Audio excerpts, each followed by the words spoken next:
Angélique, bonjour et merci d'être avec nous. Alors, l'Inde, c'est l'ancienne colonie britannique qu'on surnommait le joyau de la couronne, et pourtant, qui ne semble pas vraiment concernée, Angélique, par les funérailles de la reine Elisabeth II.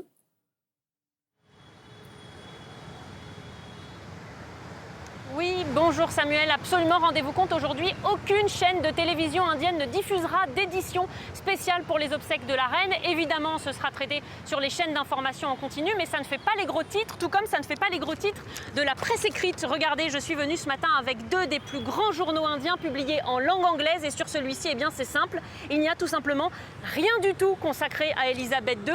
Et sur cet autre quotidien, eh bien, un tout petit encadré seulement, et encore, il est consacré à la présidente de la République indienne qui est en ce moment à Londres pour assister aux funérailles. En fait, les Indiens ont observé ces 10 derniers jours de deuil avec beaucoup de distance, si ce n'est de l'indifférence. Il n'y a qu'à demander autour de moi, du propriétaire indien à qui je loue mon appartement, en passant par les chauffeurs de taxi jusqu'aux jeunes branchés de la capitale indienne. Ici, ces derniers jours, tout le monde m'a dit que la famille royale britannique leur rappelait un passé douloureux, celui de la colonisation qui a engendré souffrance et violence. Alors évidemment, beaucoup d'Indiens reconnaissent la grandeur de la monarque, c'est incontestable, mais ils veulent tourner la page de ce passé douloureux.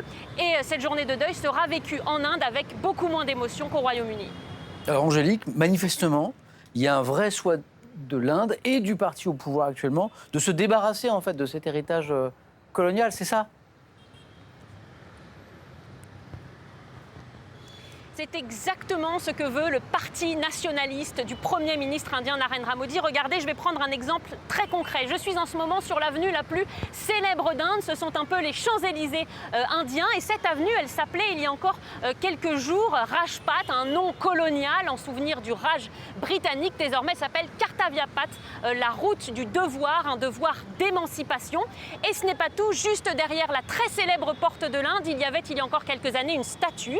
C'était celle du grand-père d'Elisabeth II, le roi George V. Elle a été déboulonnée et elle vient d'être remplacée par celle d'un héros nationaliste indien. Tous ces changements, ils ont été voulus par le Premier ministre indien en personne, Narendra Modi. C'est lui qui a entrepris ces grands travaux de rénovation. D'ailleurs, le jour de l'inauguration, de la cérémonie d'inauguration de ce quartier, il a déclaré fièrement: le pays se libère de son état d'esprit colonial. Coïncidence, cette cérémonie a eu lieu la veille du décès d'Elisabeth II.